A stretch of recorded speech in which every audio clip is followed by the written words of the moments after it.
Today's guests are Bueno de Mesquita and Alastair Smith, authors of the book, The Dictator's Handbook, Why Bad Behavior is Almost Always Good Politics. This is more than just a breakdown of what leaders or dictators do when they want power or when they have power. It is a breakdown of human psychology. Both Bruce and Alastair have done an incredible job of helping you understand the hierarchical nature of our society and how this plays out in organizations, corporations, and obviously in government. They're both political science professors at NYU University. Both of them have done incredible speeches and talks all about this subject. In just 1 hour, you'll learn more than you ever thought you could about the state of the world and where it is most likely going. This is one of my absolutely favorite podcasts that we have done so far. Enjoy. The Way of Will John. Welcome back, my friends. We have some very special guests here with us today. We have Alastair Smith and Bueno de Mesquita, the authors of The Dictator's Handbook. You guys have already seen and heard, I'm sure, in the intro, all the stuff that they're up to. So I'm very interested to get into all this stuff. How are you guys doing? Fantastic. It's great to join. Great to speak with you this morning. I'm doing well, and it is a pleasure indeed to be here. Okay, so I am nearly done with the book. I probably got 50 or so pages. It's a deep read because especially I want to understand, right? Because a lot of this information is shocking to someone who maybe just accepted, let's say, the mainstream way of seeing and viewing the world, right? Without questioning how things are happening, especially within, I found it really interesting, the foreign aid section. And that's a place where I think a lot of people just kind of believe what they're said. I want to help here. Here's this, and things are happening. So as best you could, for the people who have not read this book, Bruce, maybe you could give us an understanding of what you guys are talking about, and then we'll go from there. Sure. So we start from a very simple premise. The thing that politicians are most interested in is rising to a position of power and staying there. The second thing that they are most interested in is having as much control over revenue as they possibly can. Things like the national interest are nice ideas, but not central on their mind. They have a problem. The problem that every leader has is there's always somebody who wants to take their job. So they have a group of people we call the winning coalition or the essentials. They have to keep that group of people loyal to them. That group is drawn from a pool of people that we call the selectorate, those who have some say in choosing who leaders are. So if you're the head of a government or any organization, what you would really like is to depend on as few people as possible, drawn from as big a group as possible, because you give those few people lots of goodies to keep them loyal. And the smaller the proportion they are of the people who are available as substitutes, the more they know that you can easily replace them. And so the less you have to pay them and the more loyal they have to be. As the group gets to be bigger, as the winning coalition gets to be very large, sort of democracy, it's too expensive to pay the loyal coalition with goodies, so you have to provide good public policy.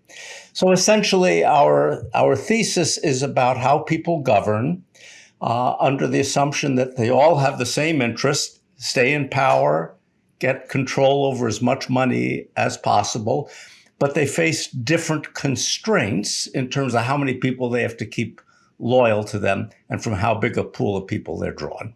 That leads to all sorts of very depressing implications about politics, which are borne out by history and the evidence. And Alastair, I mean, maybe you'll have something here to add, but I was going to immediately start to talk about, has this always been like this? Is this the nature of humans? Do we form these hierarchical societies as such, and do these organizations form like this just as a standard way, or is this new? It's always been so. Leaders never rule by themselves. They always need a bunch of supporters to keep them in power. If we're thinking traditional societies, these were warriors, soldiers who could suppress the masses. And it is only very recently that we're used to the fact that leaders depend upon millions of people. So US presidents need tens of millions of people to stay in power.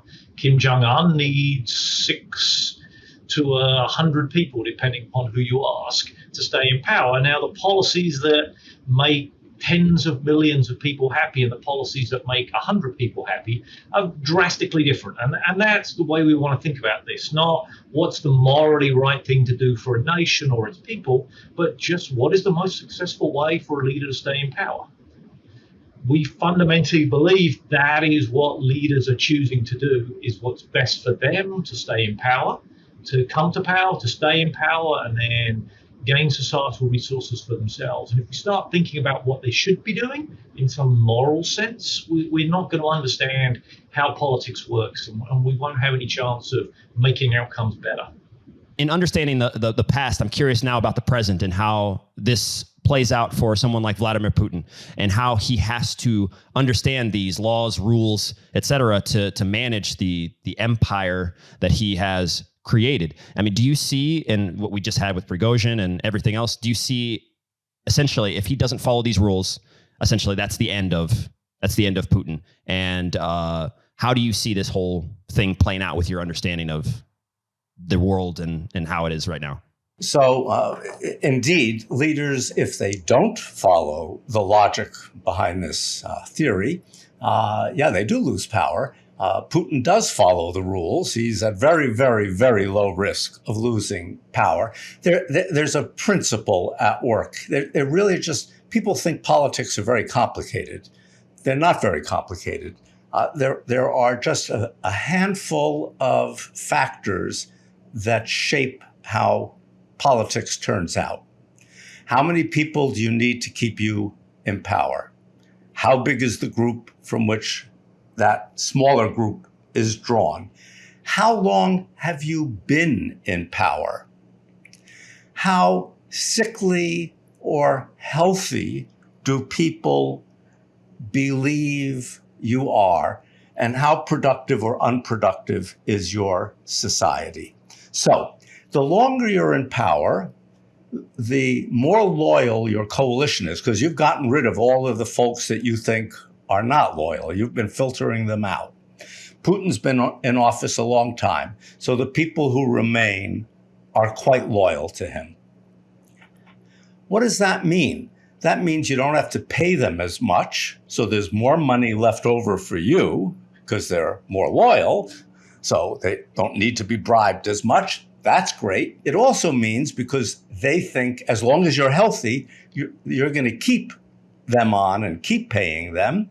So they're very unlikely to launch a coup against you or support a mass uprising against you. So the longer you've been in, the longer you are likely to stay in, until people think that you are near death. When they think you're near death, they realize you can't pay them anymore, because you're not going to be around, you're going to be dead. So then you're at risk of coup and so forth. That's why people like Putin like to take their shirts off and show how healthy looking they are, and go out and do athletic activities and show how tough they are, because they want their crowd to know, don't worry about me. I'm going to be around to keep paying you.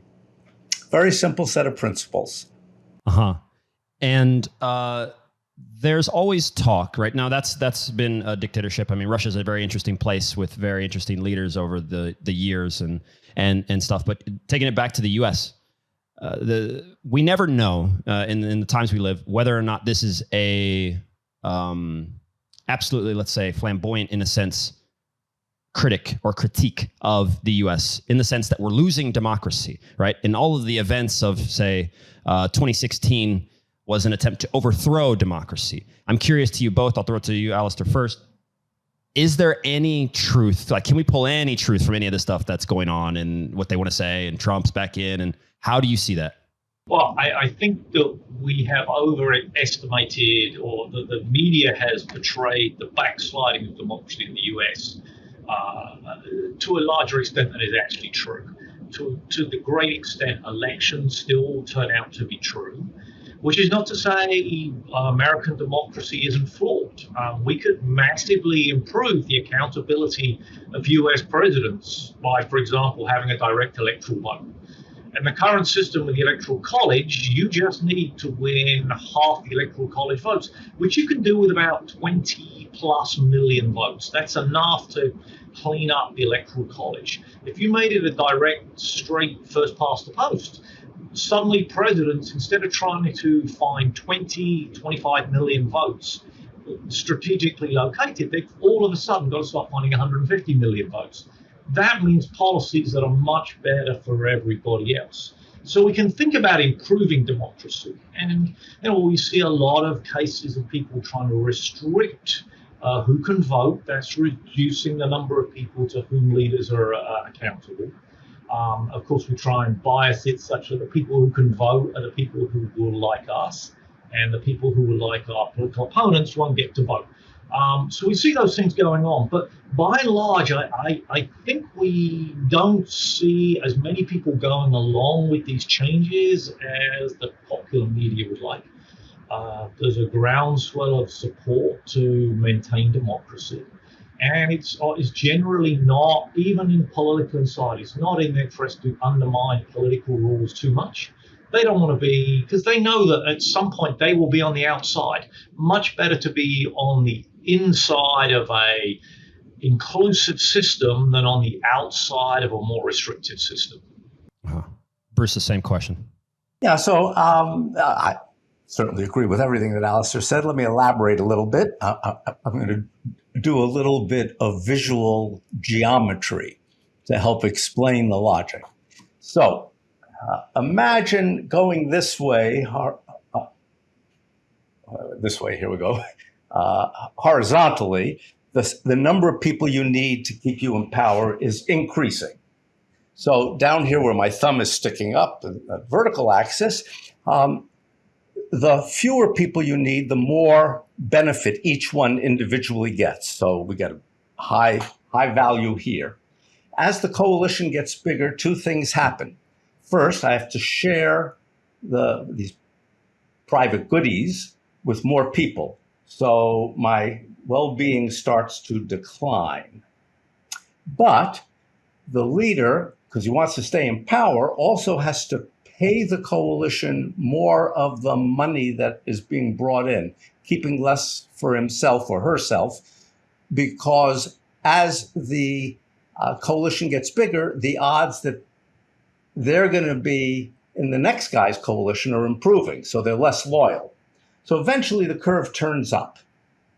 There's a really important point along the way. You can see right here where my index finger is intersecting here. So I'm as well off in a big coalition as I am in a tiny coalition at this point. Below that point, I get coups and revolutions. Past that point, it's very hard to get a lot of people to support overthrowing the government and shrinking the coalition because they're going to be worse off. So once you get past this point, the incentive for leaders, as much as they regret it, is to make the coalition bigger because that's the pressure they face. The United States is past this point. Now, I mentioned earlier that economic productivity matters. If you're a low productivity country, this slope is flatter. So then the point at which this crosses comes later. You need a much bigger coalition. So in the United States, we're past this point. We have data on pretty much every country in the world every year from 1789 to the present. No country past this point, no country past this point has ever had a successful coup or a successful revolution. So we think the United States is going to remain pretty stable, but people have to be vigilant. January 6th, 2021 was a horrible day, but we should notice something about it. Then President Trump called on his supporters to come to Washington. Things were going to be wild. There are 330 million Americans, 70 some odd million of them voted for Donald Trump. Maybe 3,000 people showed up. So It's a very small group, too small to get you retreating down that way, good for the leader, but bad for the people. So the essential fact is that once you're at that point, the coalition's interests and the people's interests are more aligned than the coalition's interests and the leader. Leaders are worse off the bigger the coalition is. No question about it. They're always better off if they depend on very few people, more money left over for them. So, of course, Donald Trump would have liked to have as small a coalition as possible. But it's really hard to put together enough people to bring down a government that depends on millions when you're past that dividing line.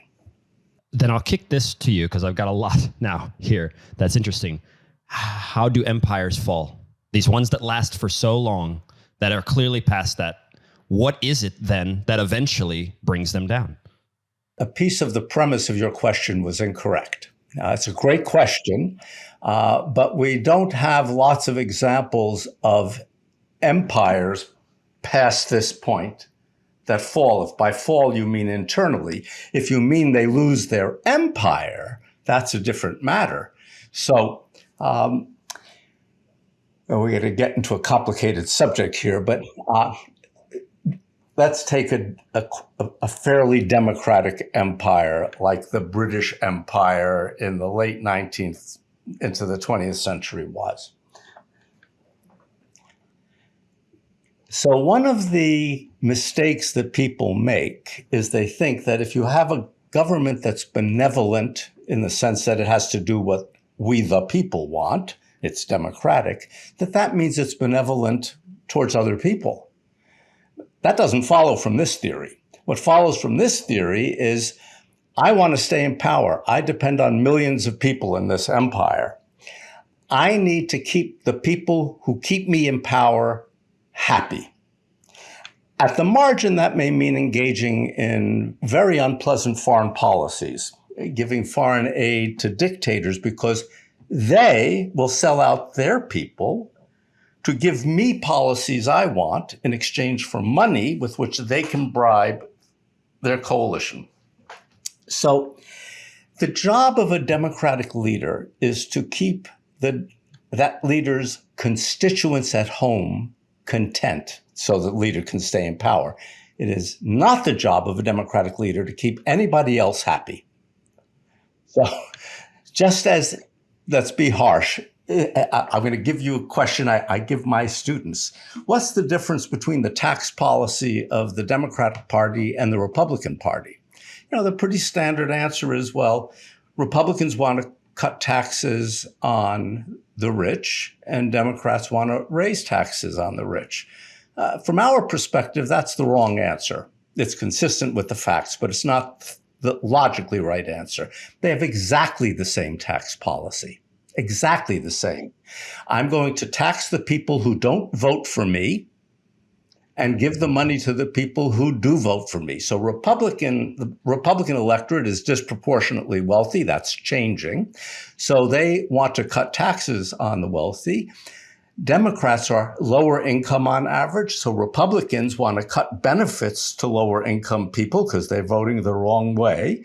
Democrats want to shift benefits to lower income people, that is, people who vote for them, and do that by taxing people who vote Republican, wealthier people. No difference. So it's the same with empire. So the folks in the colonies are not happy with the government that's being imposed on them because it is serving the interests of the folks at home who keep you in power.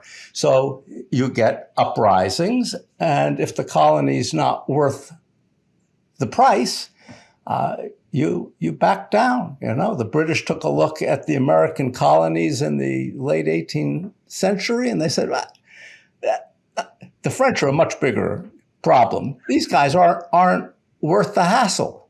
And so eventually they accepted defeat because we weren't worth the price. So that's what happens to empire. The job of Democrats is to take care of the folks who keep them in power, and that's not foreign adversaries or friends. Right. I see. So it follows the main premise of the book. That makes a whole lot more sense.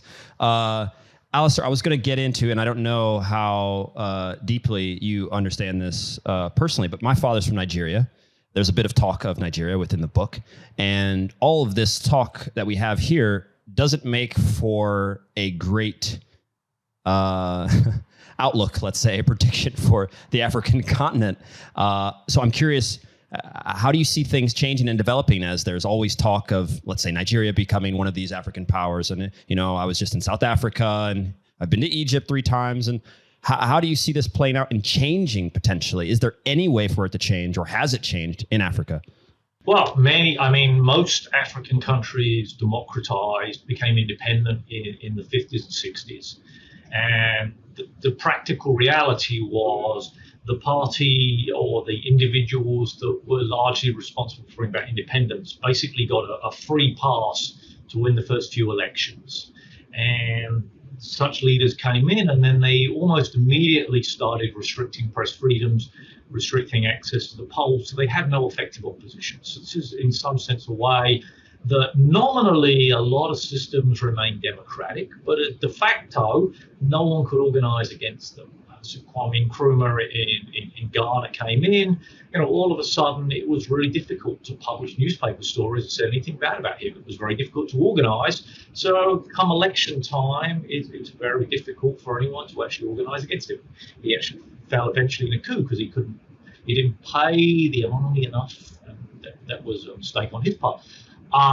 There's a really interesting case I see of this at the moment in the case of South Africa. So, as you know, the ANC came to power at the end of white rule, and sort of I'm going to call them the sort of liberation party. They came in, and they have massive support among the black population.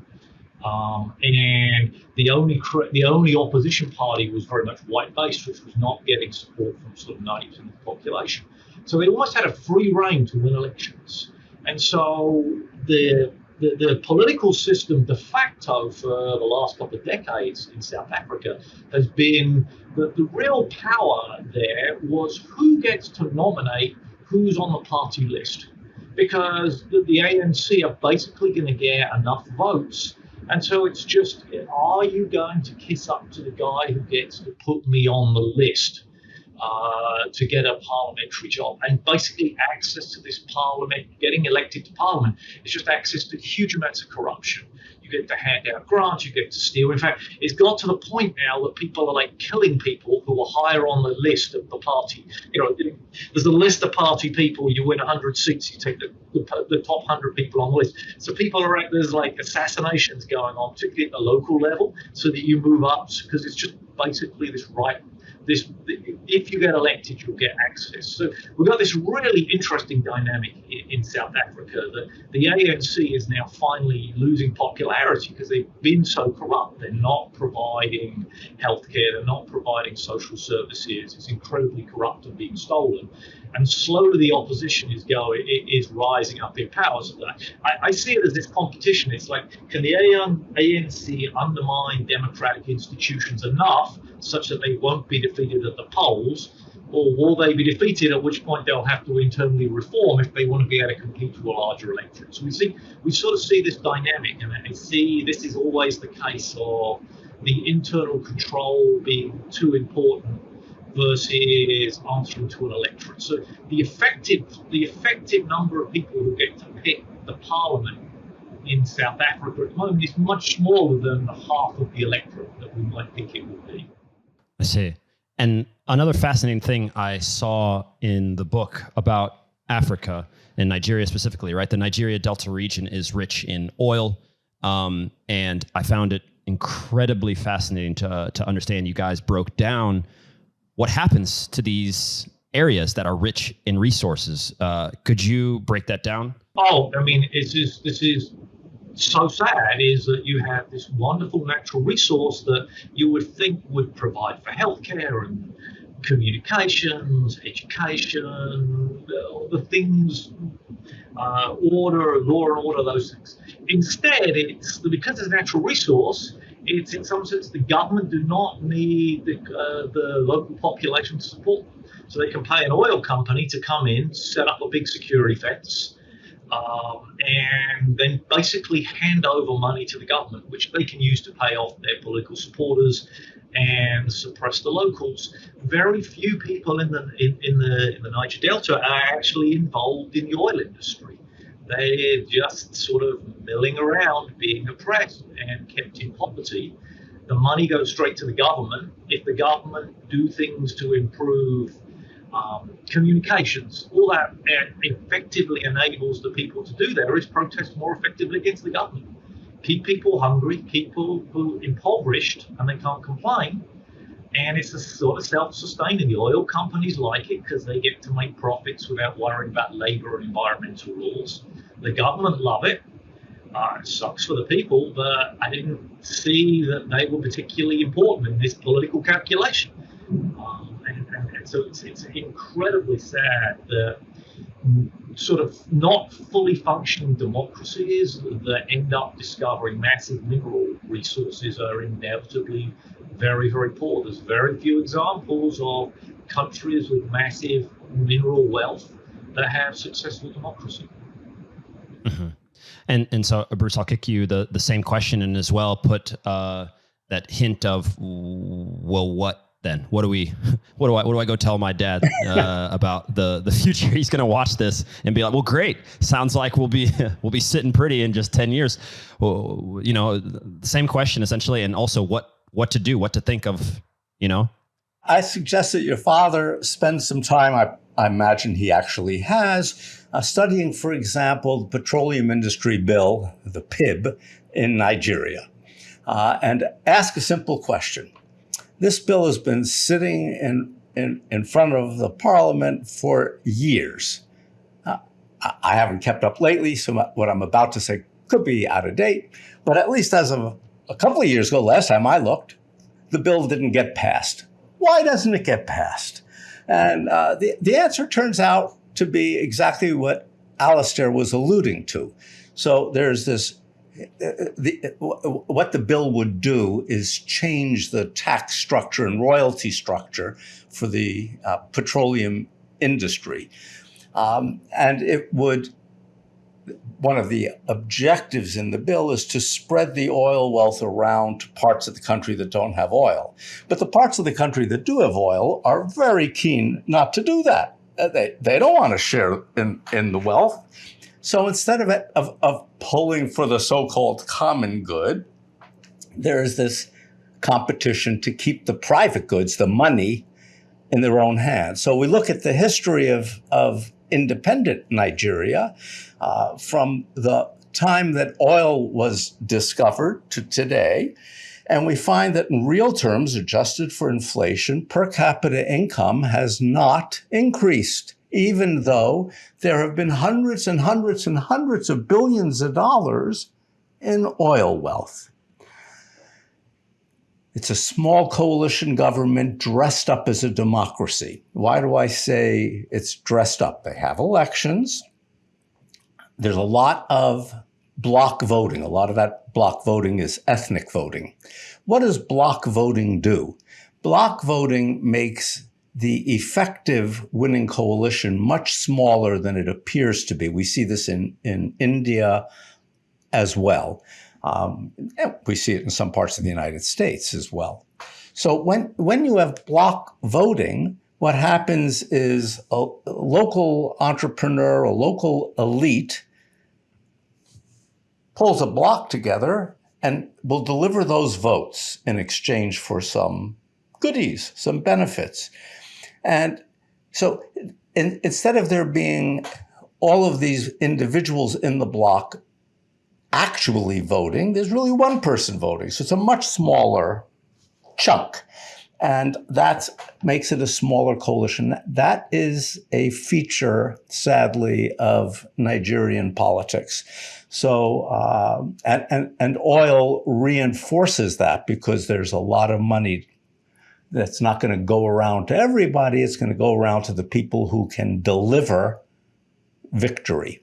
And that's, you only need a few entrepreneurs. So they can get very rich at the expense of everybody else. Why? There is a national oil company in Nigeria. Why is the oil extraction done primarily by foreign firms, BP and so forth. Well, it's very straightforward. Those firms are interested in their shareholders. They're interested in making money and doing their job. They're not interested in messing around in the local politics of Nigeria. But if Nigerians were running the oil industry, they would be interested in how that money winds up being used in Nigeria. They would care about the politics.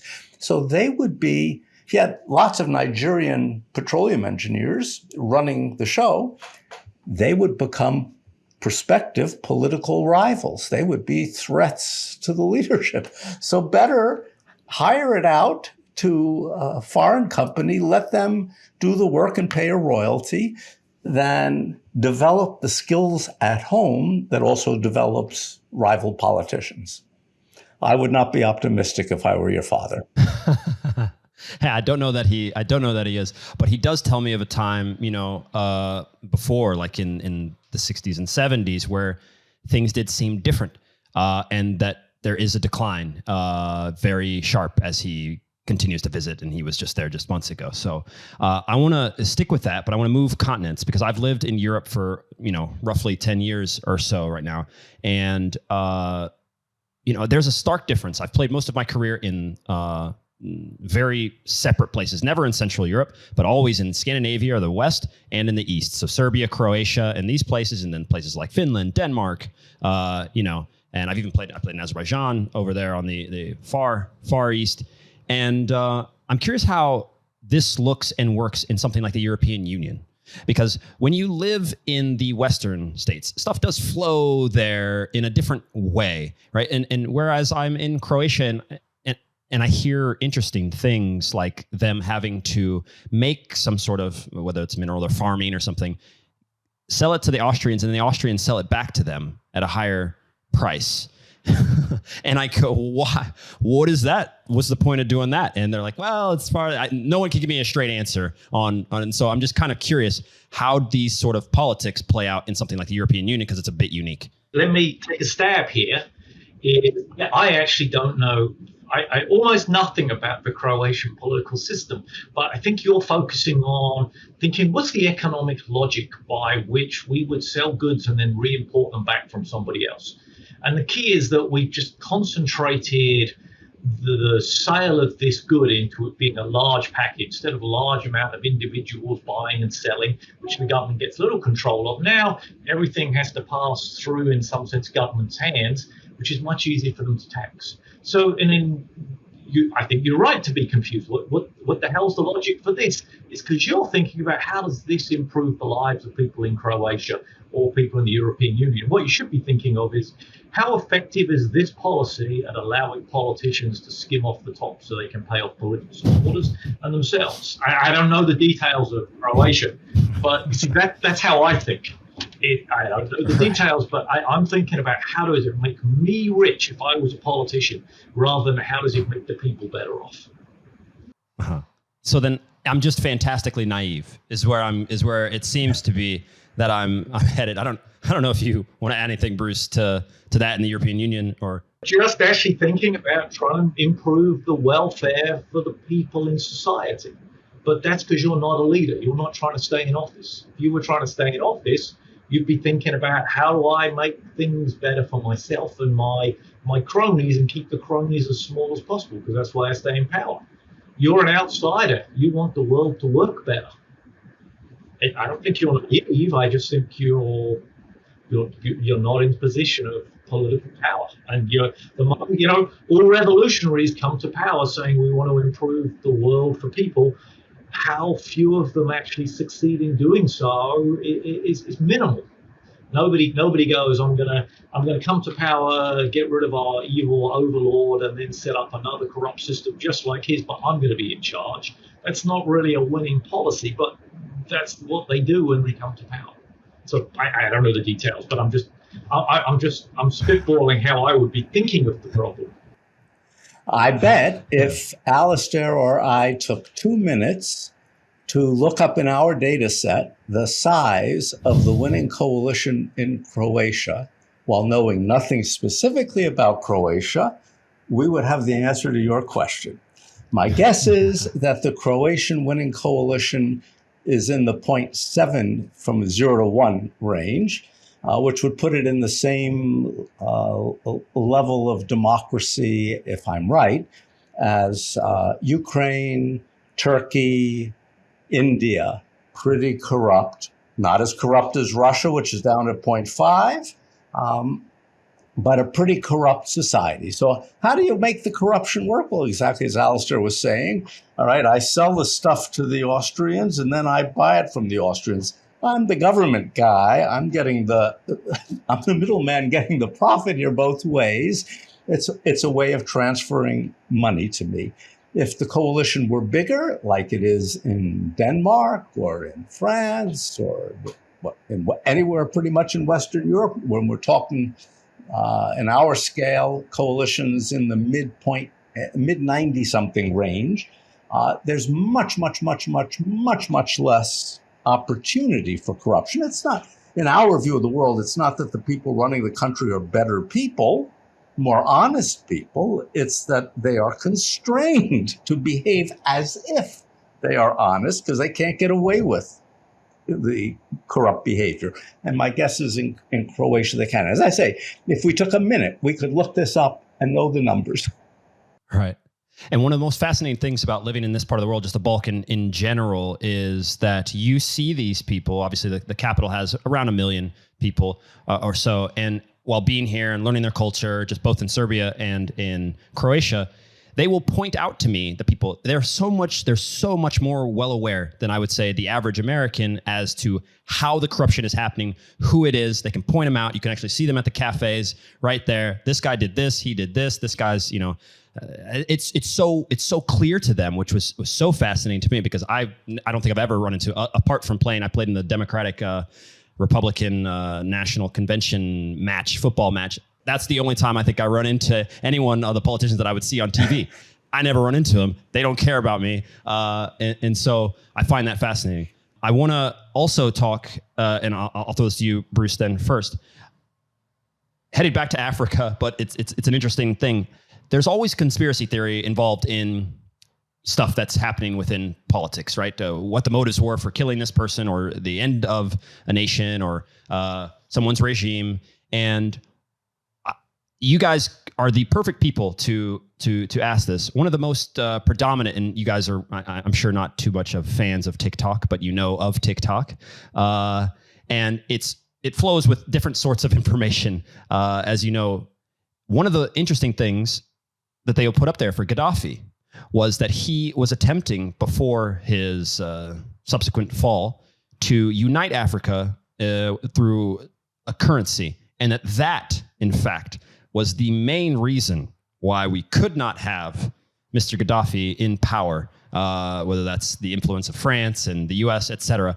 So I'm curious for people who would know if this has any water. Is there anything to that? It's nonsense. We actually have published on Libya and on Gadaffi going back to 2011. We actually wrote some stuff about Gadaffi before his fall. From the way we think about politics, from the way we lay it out in the Dictator's Handbook, Gadaffi made really serious errors. And his errors were very straightforward. Gadaffi wanted to curry favor with the West. He wanted to change how he was being treated. And after Ronald Reagan bombed Tripoli, I think he got scared and he thought he should change his behavior. What were some of the things he changed?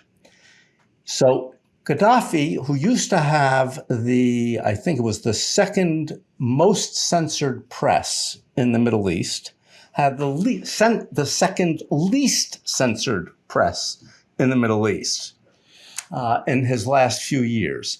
He started to educate his population, a petrostate that doesn't need people who could be rivals who are educated.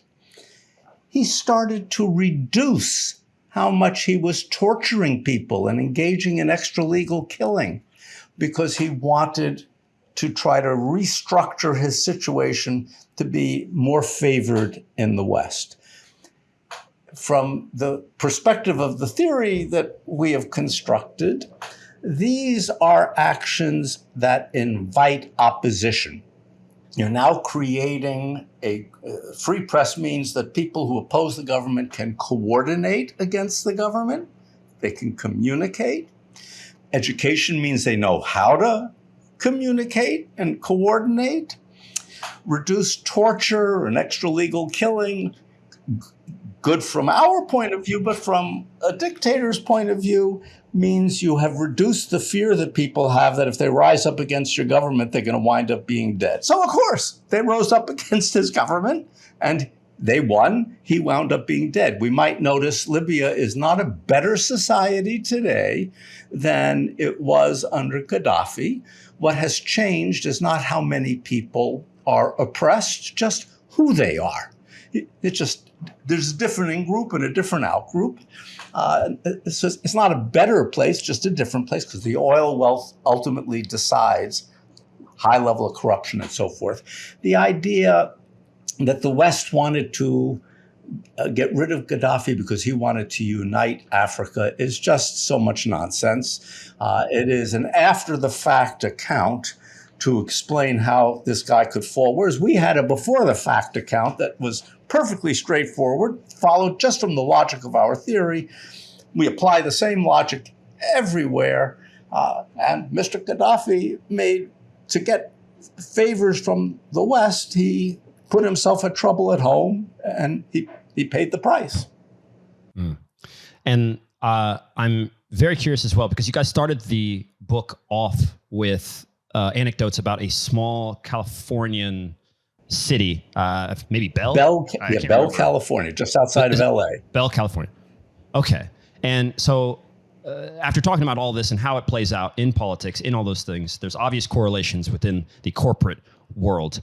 And while I guess it generally isn't bloody and not a whole lot of assassinations happening in corporations, but do you see this same level?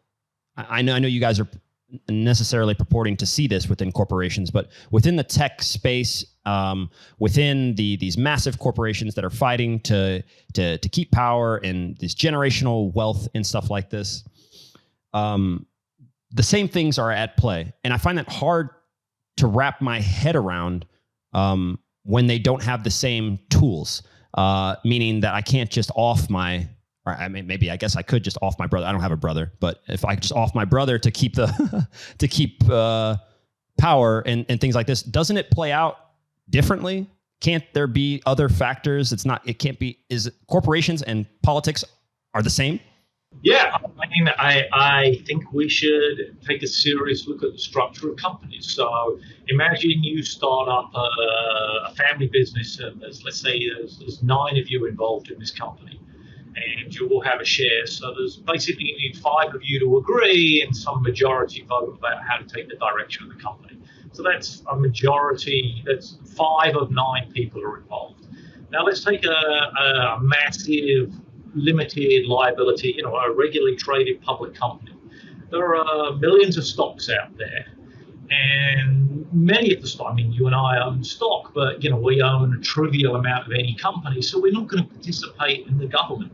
Just as in a corrupt or electoral political system, the vast majority of the people really don't have an effective say in who's going to be the political leader.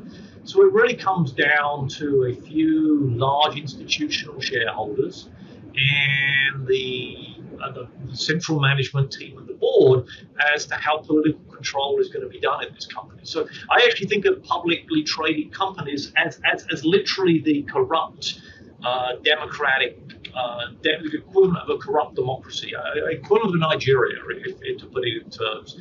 There are slight differences because, as you point out, the set of policies that the company can pursue are more limited because they are actually beholden to national laws. So, they can't kill people. That would be the response in many countries. Someone's trying to push me off the board. Oh, I have them killed. You can't do that in within the corporate setting. But the structure of power, I think, is very similar. And the companies that we think of companies that will succeed very well are where there's not a very diffuse ownership. It's that there's a good number of large institutional investors who can actually actively monitor the management and make sure that they're doing things that promote the value of the stock. If the stock is held, 90% of the stock is just held by, each person having one stock, that 90% of the shareholders have no effective control because they can't coordinate to overcome the power. Those companies are going to pay they're going to have lots and lots of perks, lots and lots of high salaries, because the company, the insiders are going to run. So that's how I like to think about the structure of corporations. You're right in the sense that there's this legal authority that limit what they can do.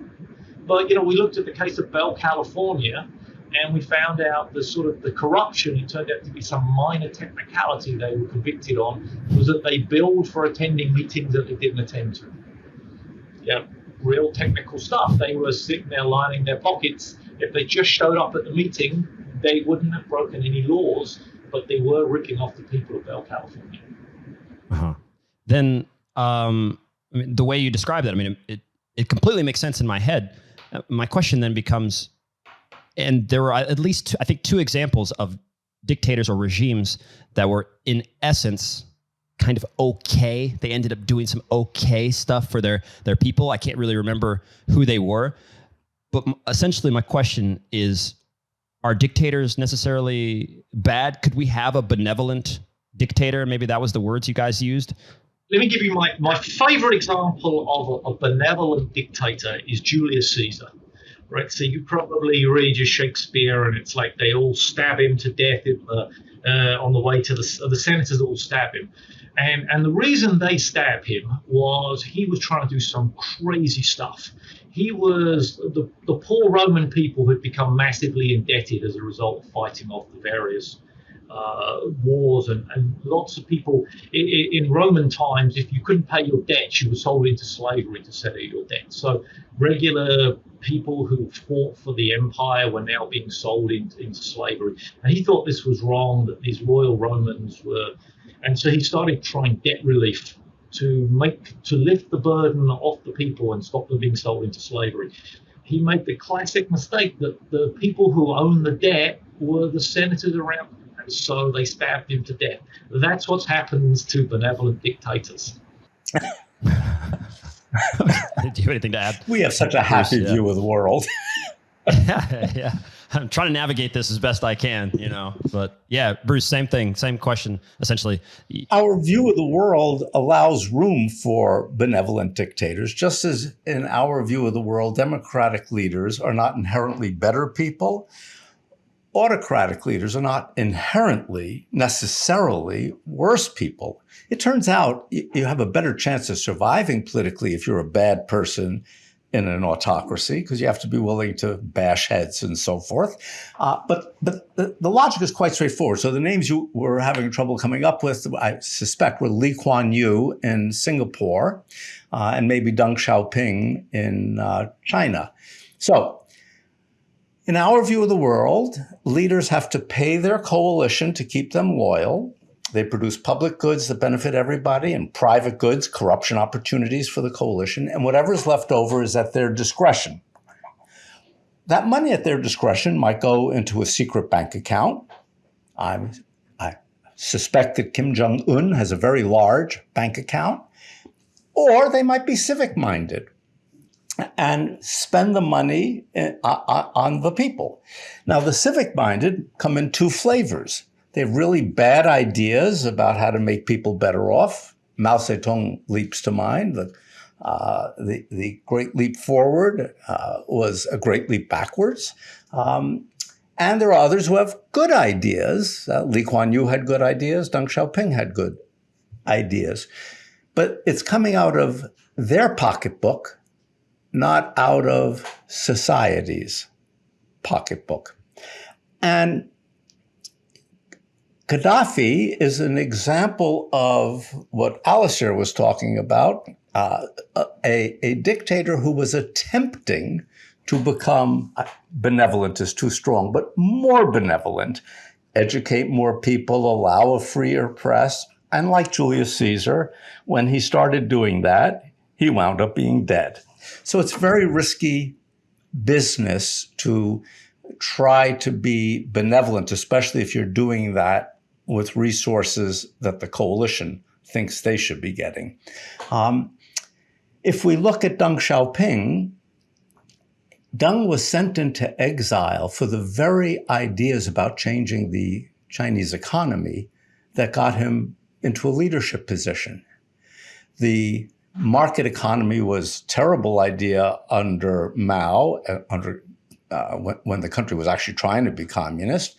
But the political party, the Communist Party of China, was bankrupt because of Mao's bad policies and feared that they were going to lose power. So they needed somebody who could generate enough money to secure them. So Deng was not benevolent in the sense of being interested in making the society a more accountable society. He was pragmatic. It was necessary to improve the economy to save the party, and that's what he did. He didn't hesitate at Tiananmen Square to bash heads.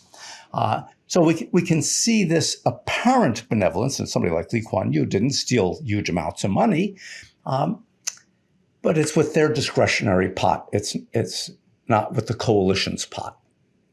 Mm-hmm. I see. So yes, they can't utilize any money that should be going to the people that should be keeping them in power. Otherwise, that turns into a terrible thing. Okay. There's some surreal and fantastically crazy stories within the book. Samuel Doe, I can't remember the dictator in Zaire.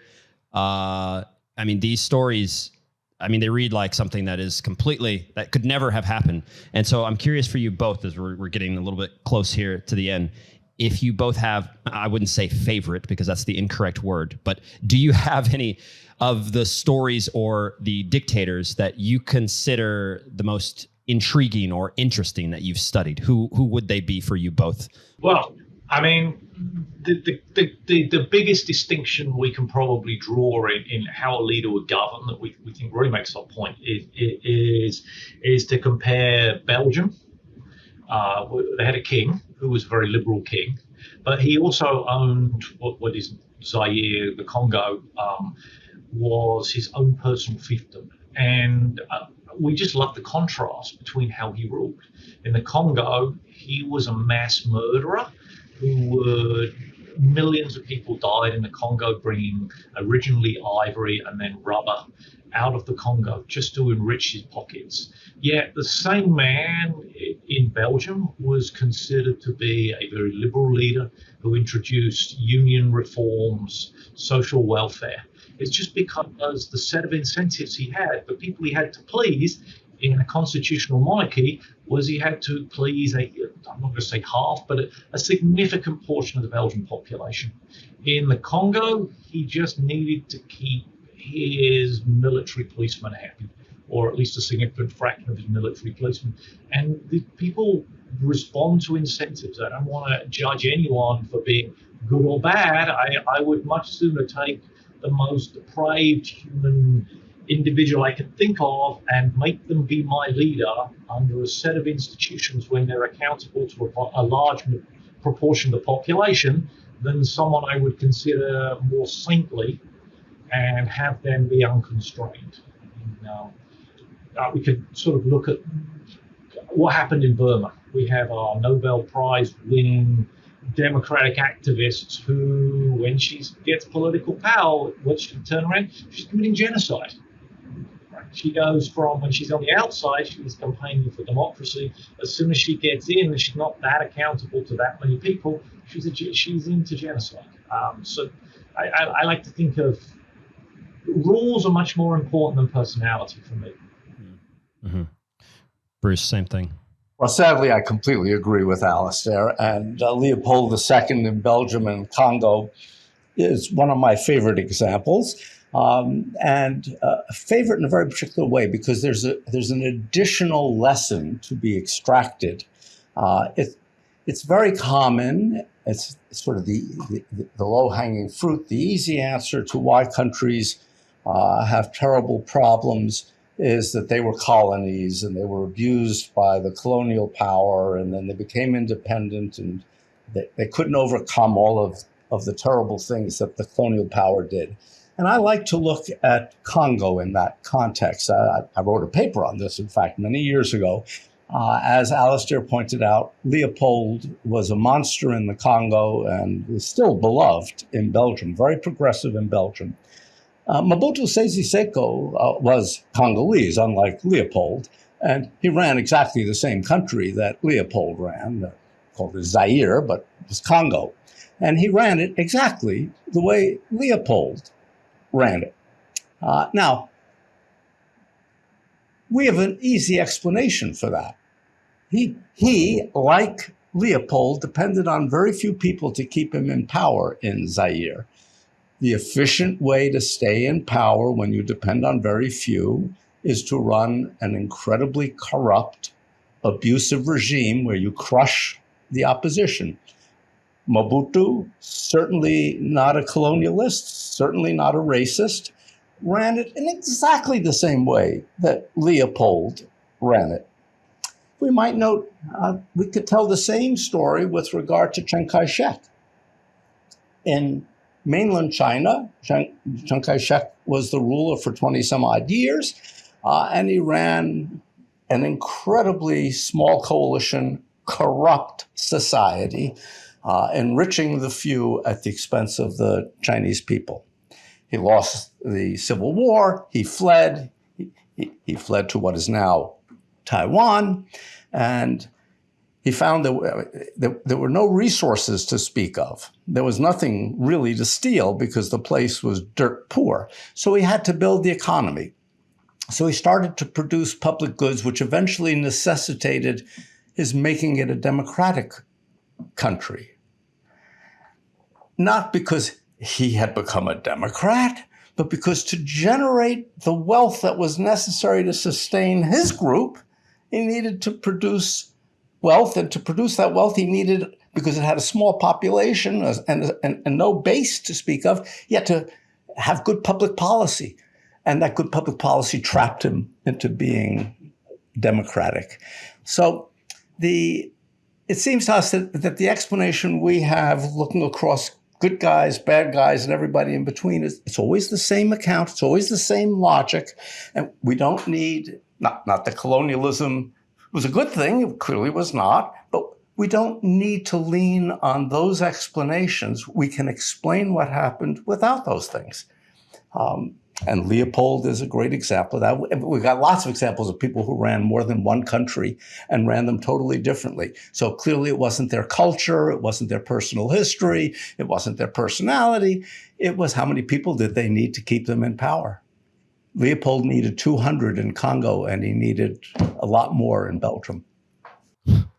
And then I'll close on this, since we had, I'm gonna hope here that you guys are gonna put a positive spin on this last and final question. Maybe just take a minute each for both of you, looking out now to the future of what we have here in the West with the U.S. with an election 1 year away. And it's a subject we don't have time to talk about today, but it keeps popping up. And I was just discussing this with a journalist in another podcast on why we can't determine or decide on truth anymore, and what that seems to be doing to us as a society, where no one believes anything, and we can't really have a discussion when no one can settle on the facts. But with the election a year away, and with just looking, how you guys have been studying all this stuff, surely you have a take and an understanding of what you feel may be good and bad in the upcoming future for the U.S. And I'm curious on both of your opinions, starting with you, Bruce. So I go back to my fingers here, the swoosh curve. This makes me very optimistic because we're past that cut point. And so people formulate crazy ideas, but I do believe the logic here tells us that the desire for good public policy beats out the corruption incentives when the coalition is big enough. And good public policy ultimately requires that people are able to think clearly. And that does take us to understanding what's true and what they wish were true but isn't. So, people like to take the example of the conspiracy theory about Gadaffi.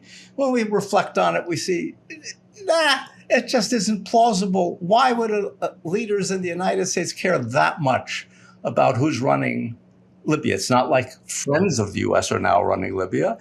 So, no, I'm an optimist. The world is on a positive trajectory. Okay, Alastair, go for it. I will move away from the big question of Trump and Biden. Are they too old? And the incitement to take over the government, such things. I think we should focus on the positive changes are actually quite, I think of sort of small sub-stories, things like all the redistricting, things that have been taken very seriously. If politicians are allowed to gerrymander districts, it's a case that the set of people who get to pick the political leaders it becomes much smaller than it would be if, in some sense, we just sort of randomly pick the districts and then they have to compete. When we've got party control of who can run and we get party control of the districts, things like that makes the primary much more important. If we make the political districts much more competitive, then it pushes the power back to the people, and the politicians will have to come up with policies that don't benefit a small proportion of people that will help them win a primary, but will help them win the general election. And basically, the more people you need to support you, the more you're going to do for societal welfare, and the less you're going to do for special interests. So I think these sort of smaller things are where the action might be. Okay, well, I want to thank both of you guys for taking the time to do this. There's absolutely no way we will finish all of my questions in an hour. You've opened up more for me, but regardless, thank you. We'll link to obviously the book and other books and all of your guys' work. Other than that, is there any place you guys want people to check out some of your stuff? We'll link obviously to your books and websites, but is there one place in particular? It's so funny, we're talking about TikTok. The only way I know about TikTok is I get my 8-year-old daughter to. We're not really big social media people, so just the book. We're very much still in the 20th century, I'm afraid. Yeah. Well, I am too, even though I'm technically a millennial. I stick away from that, and I don't have a whole lot of friends that read, so I can definitely say that I'm not the norm. But, we can always hope that we'll move towards that. So thanks once again, and we'll see you guys later. Thank you.